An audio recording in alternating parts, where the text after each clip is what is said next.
Golly, thank you for telling me about the sound, guys. So sorry that happened. See, it's not my fault. That was really weird. My microphone was not muted, it was unmuted. For some reason, my recording software, my broadcasting software, which is freeware, so I can't really complain about it, it just decided that, earlier today when you recorded, I treated that microphone as audio input source number one, but even though you saved these settings and you use the same ones all the time, I'm not going to do it now. So it wasn't bouncing around there. So sorry. That means probably we didn't have the prayer. We didn't have the interesting teaching. Not interesting, the intro teaching. Well, thank you for telling me, guys. Despite the sound, please don't forget to say like. To click like, I mean. And tell me sooner, yeah? I see, Troy did, and I didn't see it. Bayan. Okay, that's my fault. So, I was just saying that be encouraged with your Hebrew. If it's feeling tough for you, remember why you're learning it, right? You're learning it not because it's some academic exercise, but because it is the holy tongue. It's the language of creation. It's the language in which God said, Yehi or, let there be light. It's the language where he named the first man Adam, because he's from Adamah. He names him, he basically called him dirt, or like dirt-like, or something like that. I'll call him Adam because he's from Adamah, because he's from the dirt, right, from the ground. Where in this language we have Adam naming his own wife, Hawa, life, because she's the mother of the living, right? Kind of like Zoe today, the Greek equivalent. And there's so many linguistic puns and things that happen early on in the Bible that it's very clear that God actually spoke it. In fact, our tradition tells us that the Mizmor Shir Le'yom HaShabbat, the song of the Sabbath day, Psalm 92, was written by Adam Rishon, Adam the first man. That even in his day, he's writing a psalm for the Sabbath, and he's talking about how he's noticed people are wicked in the world. I mean, his own son was wicked and murdered the other son. We even have a midrash that says that when they went out, after Chava had been killed, Adam and Chava, they kept going out to see him. They didn't understand that he was dead. They didn't understand what it meant. Why is he not answering us? And then why is he decomposing? Or what's happening to him? Why don't you answer? Can you imagine? Talk about the punishment. So anyway, be encouraged. The language is worth it. This isn't just for the sake of learning something. You are learning something worthwhile. And even if you're dedicating some of your Bible study time now, that you would have to be studying the Bible, if you're dedicating that to actually learning Lashon HaKodesh, the Holy Tongue, be encouraged, because you know what? Right now it might seem like it's going slow like molasses. But in the future, you're going to jump forward in your Bible studies, because you'll be seeing things in the Hebrew. You'll be noticing things. And if you're a teacher, or a rabbi or a pastor or an elder or just someone who likes to do home studies or just teaching your own kids, there will come the time when you can just open up the Hebrew Bible without planning, and you can just share with them, because you'll notice little things in the language that are worth knowing. Things that get lost in translation. So please be encouraged. Be strong in the Lord and the power of his might. And pray for my yad. My yad is missing, so I'll be using a stylus tonight. I don't know what happened. Okay, so tonight we're doing Exodus 13. Oh, and I was saying, to supplement your learning, check out my shorts. I started last week. Every day I'm releasing a biblical Hebrew vocabulary word, 60 seconds or less. And I'll give you the word. I'll give you an example of it in a verse. And they've gotten prettier since the first one. And thank you so much for those of you who tuned in today. In less than an hour, we had hundreds of views. I really appreciate that. So please make sure to share the wealth and learn the words. If you do one word a day, like I'm teaching you, then 13 months from now, you can buy yourself a Hebrew Reader's Bible. It's all in Hebrew, and you'll be able to look and read it. Also, we're doing grammar stuff too, right? So you'll be able to read a lot of it you'll be able to understand. So if you stick with it, go like the tortoise, just keep going forward. I may be shortening my Monday, Tuesday, Wednesday, Thursday classes to 45 minutes or so. Give me feedback. It's not because of time on my part. I want to make sure not to overburden you. The main thing is that we're moving forward, not necessarily the length of time each time. So you guys let me know some comments and everything, and let me know really what you want. So we'll start with that tonight. We'll see how it goes. So shalom, Ted. Glad you're here. Shalom, Vicky. All right. Please remember to click like. And thank you so much for the feedback that there's no sound. I would have gone the whole time with no sound. God. Let me double check that it's showing sound now. All right. I see it now. Part of the problem is I have my laptop screen blocking the bottom part of another screen, and that's where it shows my microphone bouncing. I might have noticed it wasn't bouncing. Good Lord have mercy. All right, so here we have a big page today, right? Moshe is addressing the people, all right? And that's all one page, and then there's a lot of stuff. So I bet you can guess what we're going to do. Oh, okay, but before that, chapter 13 actually starts with a few little frames. So we'll get those frames. Let's get those frames. So here we are. Perek Yod Gimel, that's 13. Perek, meaning chapter. All right. Moshe is at the Petach Ohel, the opening of the tent. And let me know if that's big enough for you guys. And it says, Vaydaber Adonai el Moshe lemor. Then Adonai spoke. Notice that sometimes I translate Vav as then. He spoke El unto Moshe lemor, saying, let me make this bigger. That's not quite big enough, I think. I think we need to be bigger.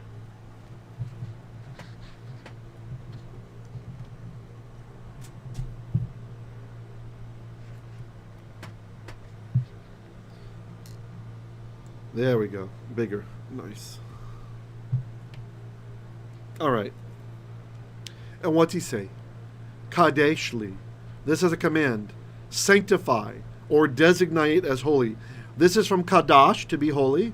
Many of you know the adjective kadosh. Kadosh, kadosh, kadosh, Adonai tzevaot, right? Holy, holy, holy is Adonai of legions, right?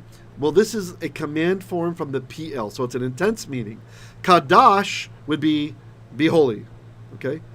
Qadesh is sanctify or designate as holy, okay? So, Kadesh, designate as holy, li, to me. Chol bechor, each or all of the bechor. Bechor is a firstborn boy. A bechorah is a firstborn girl. Okay? Peter is like something that is broken through. So I'll say an issue. Kol of each rechem. Rechem is a really interesting word. Rechem means womb, the mother's womb. And the root of it, racham, well, this is where we get the word rachamim, mercy. Like his mercies endure forever, right? Rachamayv, his rachamim.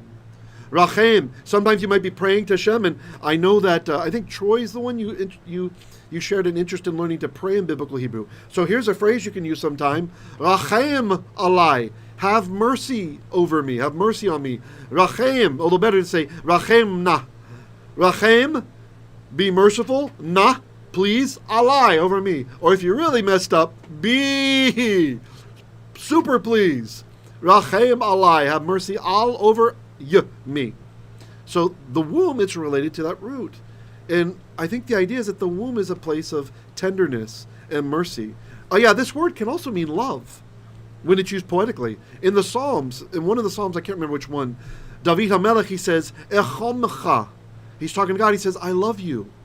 He's clearly not saying, I have mercy on you, Lord. Right? So you know it's not, I have mercy. Echomcha. Echom, the is the I, and then the rachem, right? Like mercy, but in this case, love, or having that feeling, cha, to you, right? Echomcha, I love you, O Adonai. So the womb is supposed to be a place of mercy, right? How twisted the enemy has made it that we live in days where the womb is actually sometimes a place of torture followed by death. Yes. Tet says, Yit Kadesh Shemcha. Very good. That's the Hitpael form. Yit Kadesh. So, Yit means do it to yourself, or may it be done to itself. So, be sanctified, Shemcha. Cha of Shem, your name. May your name be sanctified. Right? Very nice. Like from the qadesh. Okay? Bivnei Yisrael. Among the children of Israel. Okay? Ba'adam, among the man. U, and va, among behema, beast. Lihu, mine is he. Right? Saying, and it's interesting. Instead of saying are they, he could have said hema, but instead he says who, which means he. If you haven't learned it, learn your pronouns, please. Make sure to learn your pronouns. It's worth it, right? Because they come up again and again and again. My friend in Ukraine was saying there's not enough light on my face when I teach, so Bear with me. I'm just making sure and he knows that kind of stuff. So anyway, what do I know? The fact that he makes it singular, this is exegetically significant, right? He's showing that he cares about each one. Each one needs to be presented to him. Qadesh lichol b'chol peter, kol rechem bivnei Yisrael ba'adam u'v'behema lihu. Sanctify for me each firstborn issue of every womb among the children of Israel, among the man and among the beast. He is mine. He is mine. He cares about each one of us. He's focusing on each one of us, and it's reflected, these kinds of things, in the Hebrew language. Baruch Hashem. Okay, please make sure to click like, guys. I see about half of you have liked. I appreciate it. Oh, okay, 25% of those who view, but we might have had some bounces, yeah?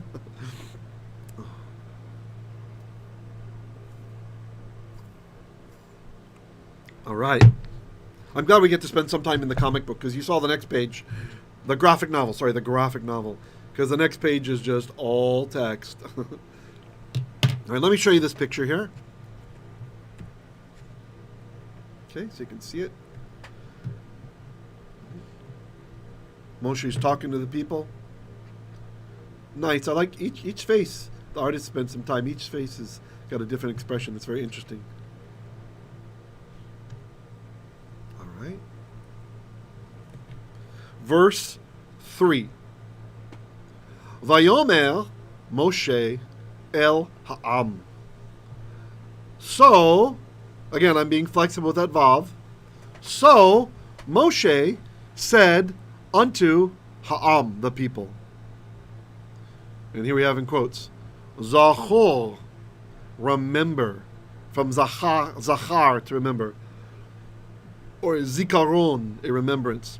Zakor, remember, and this is also a singular imperative. So Moshe is also addressing it to one person. You see? Whenever that happens in the Torah, it's saying this is not just a communal issue. This is a you issue. You individually are responsible to do this, not just the community. Hey, Shalom Elizabeth, glad you made it. Zachor, remember, et hayom hazeh, this day. Literally, hayom, the day, the zeh, the this one. Asher. Now, asher, you probably, if you know this word, you probably learned it as the quote-unquote relative pronoun, right? So, who or which, right? But according to BDB, Brown Driver Briggs, I think the third entry, or fourth entry, it's way down the list, it can also mean when, right? And I think that makes more sense here. Because he's talking about today, when, asher, yetsatem. Yatsa is to go out. Tem, if you learn your pronouns. See, you don't have to learn all the forms perfectly. I'm trying to give you guys some hints how to be language detectives. So you learn something, and then you recognize the pattern elsewhere, right? This is a way that we can really make sure to get it right without having to tax your mind too much, the memory too much. The tem at the end of the verb reminds you of atem. So you got to learn your pronouns. If you learn your pronoun, you'll see that tem. And what is that? Oh, that's like atem. Atem means y'all, or you all, or yutz if you're from New Jersey, or vi if you're from Russia. Yetsatem. When you all went out, mimitzrayim, from Egypt, mibeyt avadiym, from the house of bondage. And how did I know to say of here? Because the word is beit, not bayit. The way to say house, a house, is just bayit. But it changes. You need to know the two forms. Bayit changes to beit when it means house of. But you can remember this for free. Just remember, where was Yeshua born? Beit Lechem, the house of bread. Bethlehem, Beit Lechem. Okay? So that's how you can remember that it's of when it's in this form.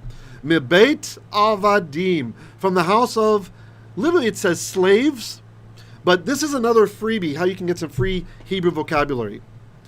Very often in the Tanakh, when we have a noun and we put it in the plural, this can form an abstract concept, okay? So eved means slave or servant.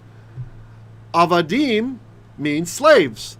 And we're going to sing that next week on Pesach, the famous song, avadiym hayinu, hayinu, slaves were we were, So avadim means slaves, but it's a plural of a noun, so it can also be, this isn't all the time, but it can also be an abstract concept, i.e. slavery, you see? Slavery. So it's not, you don't translate this mibeyt avadiym as from the house of slaves, right? Although that's what it literally says in Hebrew, right? But from the house of slavery.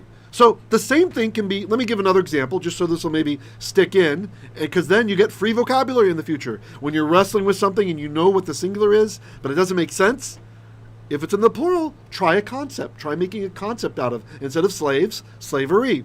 So zaken means beard or an elder, okay?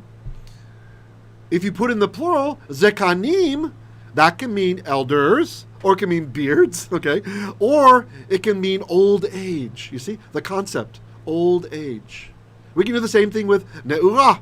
Ne'urah is young, right? A young maiden. If I say ne'urut, it's youth. I put it in the plural. In this case, it happens to be a feminine plural. But you can do this with many, many words. So not always, but often you can predict what the meaning is. So you don't have to memorize all those words. You got the base word memorized, and now you have another free vocabulary word if you just remember this concept. Shalom again, Tet's back. All right. Only got 6 likes. What's going on? Bayan, ano bayan? Ki, for, be, with. Okay. Often, many people learn beit just as in, but it also means with, against, from, etc. So with a chozek yad. Chozek is strength, from strong. So with strength of yad, of hand. So with a strong hand, to make it sound good in English, hotsiy Adonai rechem. So hotsiy, it's the same verb we had up here, yatsa. Yatsa is to go out. But verbs that start with yod, oftentimes that yod is gone, right? And that's one of the things that's hard in biblical Hebrew, when you start losing root letters, right? Some people, they say, Hebrew's not hard because you just got to learn the roots, right? True. But you also need to be able to recognize when you're missing parts of the root, right? Like really, you're like a forensic linguist or something. Sometimes when you're starting off, what is this thing? Although now we have computer software, and so it makes it a lot easier. So this one, if you see a word that starts with a vav, and you don't know of a word vatsa, try changing the vav into a Hebrew yod. Now, do you know the root? Yod sadi aleph, you know it. Yatsa, to go out, okay? Now, when we jam a yod before the third letter, or we put a hey at the beginning of the word, this usually indicates the causative form of that word, right? So-called Hifil binyan. So if yatsa is to go out, then hotsiy is to bring out, right? So hotsiy, he brought out.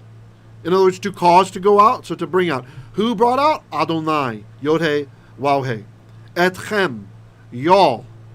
Mizeh, from here, right? Or from, literally it says from this, right? But we're here, we had asher is here, now we have mizeh is here. We're using everything for here except the word for here. We're not saying po.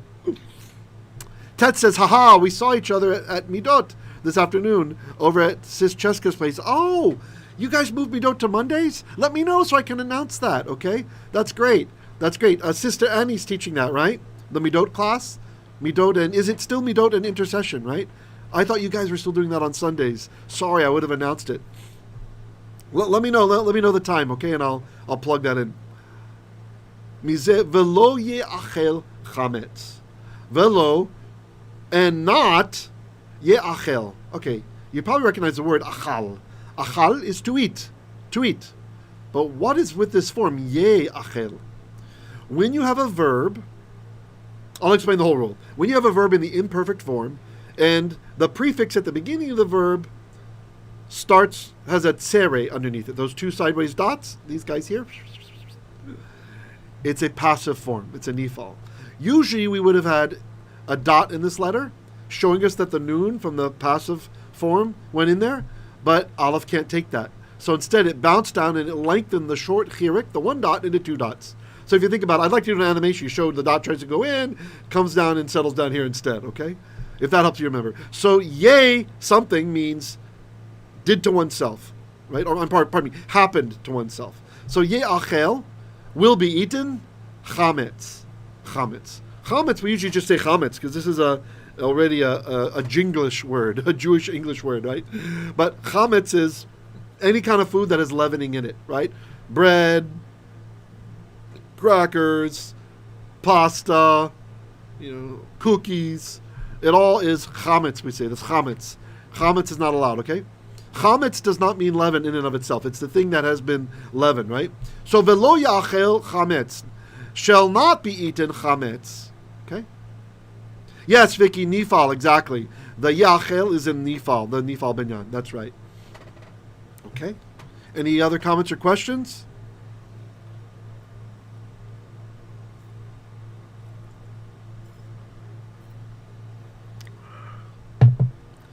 By the way, if anybody knows on YouTube how you can just remove the first part of a live teaching, like where I had my microphone, not the microphone muted, but where my broadcasting software decided to change the source for that audio source, let me know, please, because all I've been able to find is when we go live and then I want to edit the video later, using the YouTube Studio, it'll make a copy of it and then post it like a new thing, like this is the copy. I don't want to do that. I want you guys, I want to have our chat, our live chat, and all that stuff. So I might just have to put a link in the comments, start at this time code, right? Because I was goofy and I couldn't see my audio indicator. All right, so now we're going to go to the next page. And you remember the next page, it's all a bunch of text, right? So here's our next page, right? Everybody's listening. And it's a bunch of text, okay? So we are going to change to a Hebrew Bible proper. So we can have the nice looking font and everything, because why bother in here for now? So let me do this. Okay, verse 4. All right.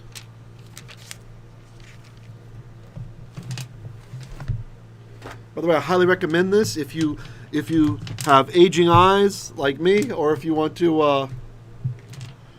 to just see all the stuff nicely.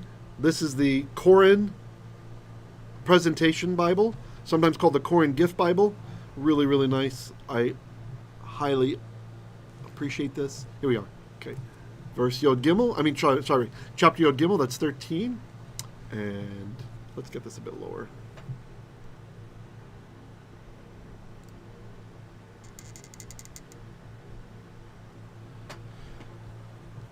Please remember to like, and those coming in, remember, you can ask questions.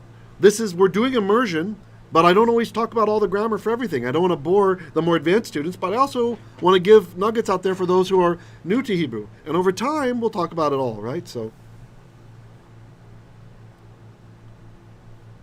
all right, there's what we just read, okay? I'm sorry, this part, okay. All right. And here we are on verse Dalet. Dalet is the number, Aleph, Beit, Gimel, Dalet, number 4. Okay? So here we are with verse Dalet. Maybe I'll go to the other side. I kind of feel like I'm in my own way. All right. And, the light. That's interesting. I just realized the light is coming into the scene there. All right. All right, Dalet. Hayom atem yotzeim b'chodesh ha'aviv. Hayom, today or the day, atem, you all, so know your pronouns, yotzeim, are going out from yatsa, bechodesh, in the month of ha'aviv. Okay, that's the name of the month, but aviv also, it's like, it means something like spring, the time of spring, bursting out, that kind of stuff. Okay, verse hey, so hey, give me hey, give me hey, man. Hi, hey. 5. So hey is 5. Okay. Vehaya. Haya means it was. Vehaya means and it will be. Chi, that. Yeviyakha Adonai. Yeviyakha Adonai. The Adonai, and the verb is ba, right? Or bo, right? And you see the yod jammed in there before the aleph? That's causative, so-called Hifil. So, ba is to come, right? Bo is to come. Like, Baruch haba b'shem Adonai, blessed is he who comes in the name of the Lord. And the causative of to come is to, cause to come is to bring, right? So, yeviyakha, that Adonai, that's the yod, that's the he. The yod at the beginning tells you he brought out cha. So he brought you, sorry, not brought out, just brought. He brought you, Adonai brought you, el unto Eretz, the land of, is that big enough? Ha-kena'ani. It looks kind of small on my screen. Oh, maybe because the book is kind of angling down a bit.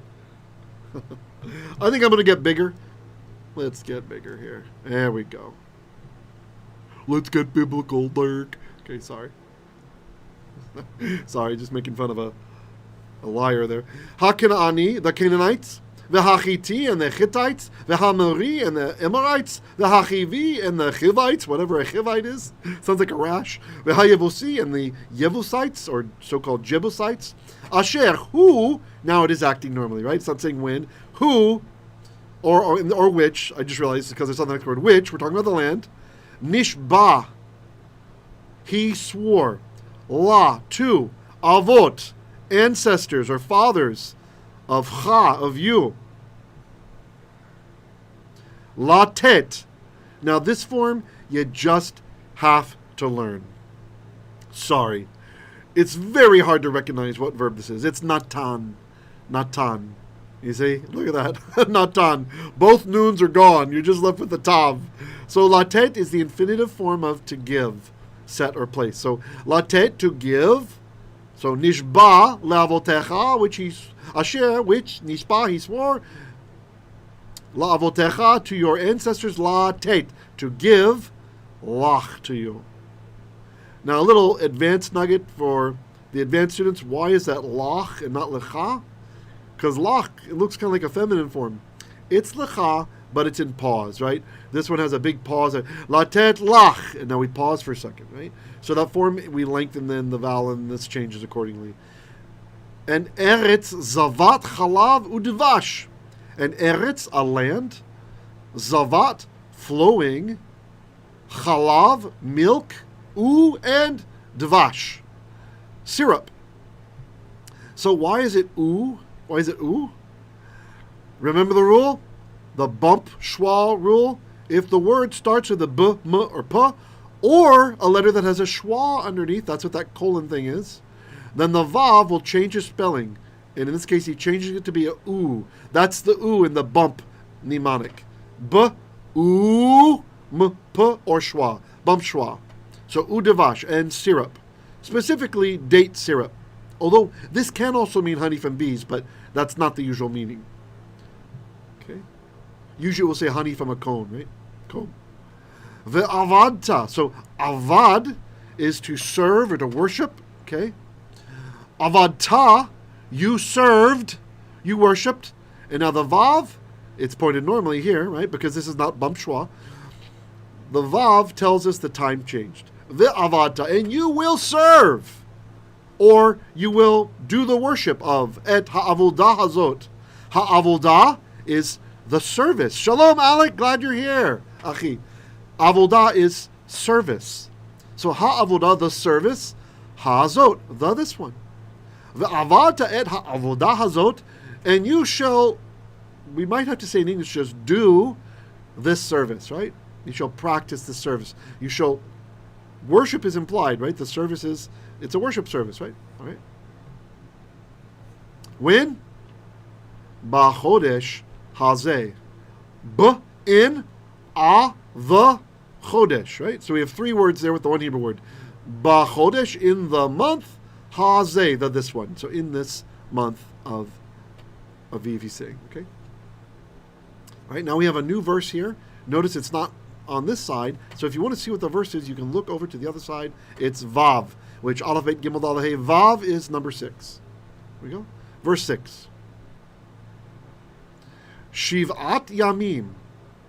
Shiva, or Sheva, means 7. You've probably heard the expression. Here's a way to remember it, okay? Surely you've heard that someone's sitting Sheva, right? Or sitting Shiva. Depends on the dialect.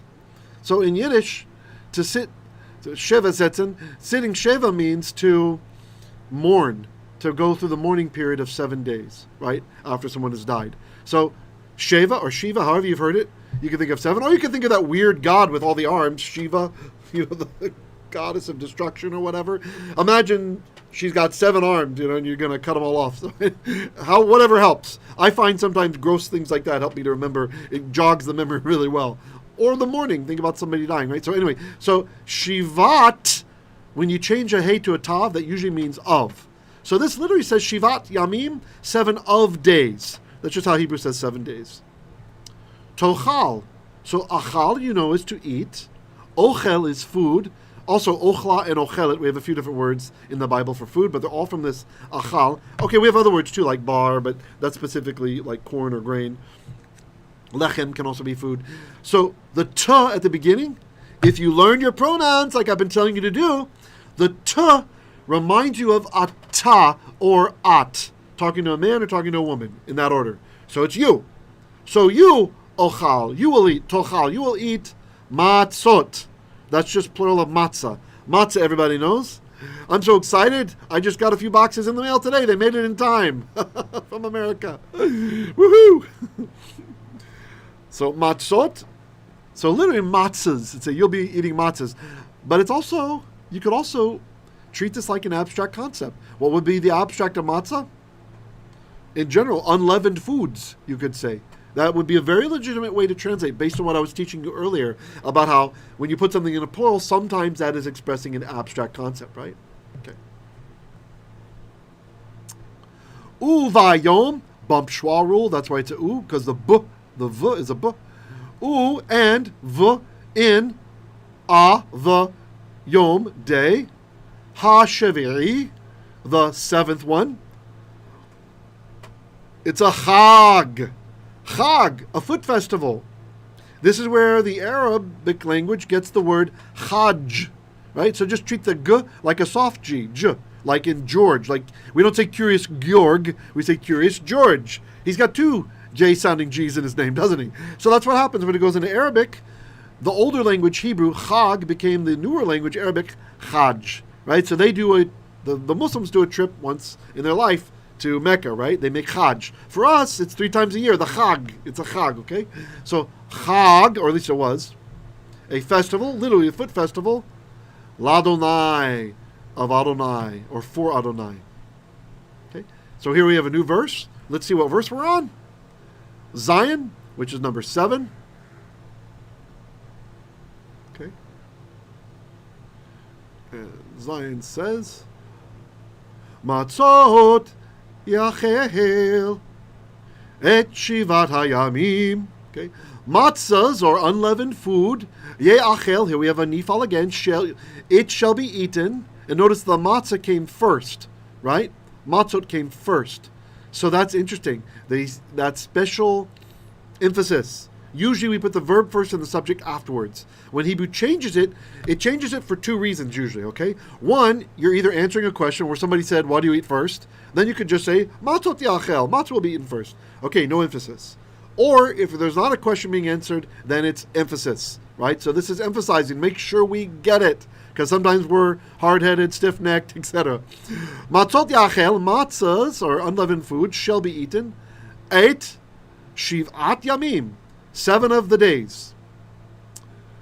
Velo yeraeh. Now look, another verb starting with that a sound, the tsere, right?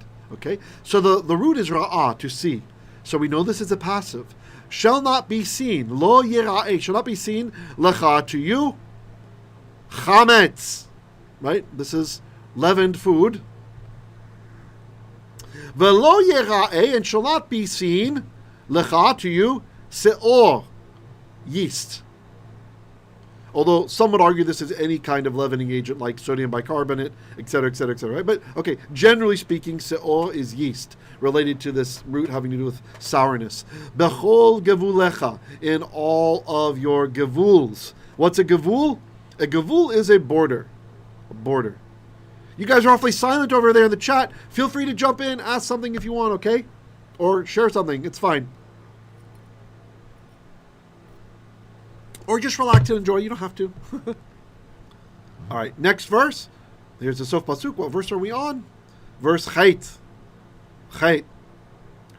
Vehigadeta levincha bayom hahu lemor.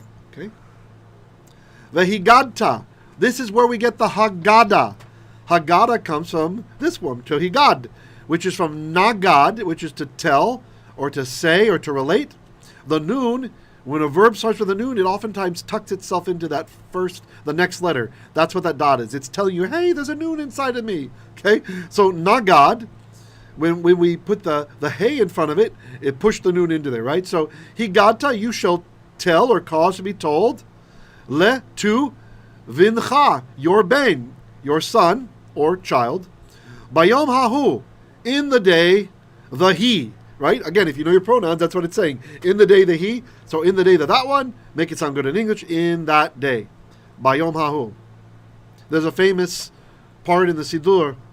We pray, Bayom hahu, Yihyeh Adonai echad, Ushemo echad. Bayom hahu, in that day, Yihyeh Adonai echad, Adonai will be united. Ushemo Yihyeh echad, and his name will be united. Okay. Lemor, saying, Bavu ze asa Adonai li betzeti mi Mitzrayim. Ba'avur, it is because, or on account of, ze, this. And then here comes the expansion of what this means. Asa Adonai, Adonai made li for me. Okay, actually, interesting. I thought this only happens in the Psalms. So ze, it probably was actually zo, and the Mazrach pointed at ze, but zo, or presumably ze, we find from an older dialect, can sometimes be a relative pronoun. So there's an advanced piece of information. I knew I'd have something for the advanced students today. There it is. And in context, that sure seems how it should be translated here. I had only noticed that in Psalms before. I never really paid attention to it here, meaning that. So on account of, okay, which, or that which, Asa Adonai, Adonai did, see, we're treating it like a share, like a relative pronoun. Adonai, li, did for me.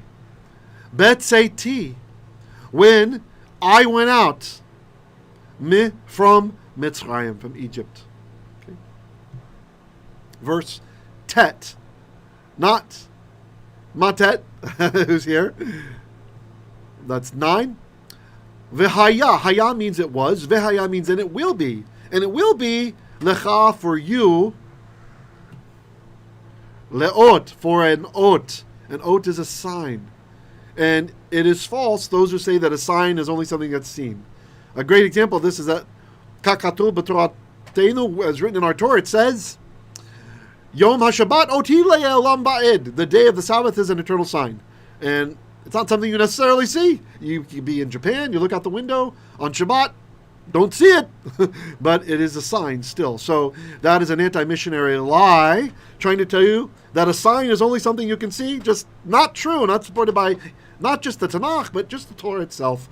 A sign doesn't have to be something that is seen. It can just be something that is known. Le'ot, for a sign. Al, upon. Yaddecha, your yad, your hand. Or arm. Ulezikaron. Remember earlier tonight we had the command zakor. Remember?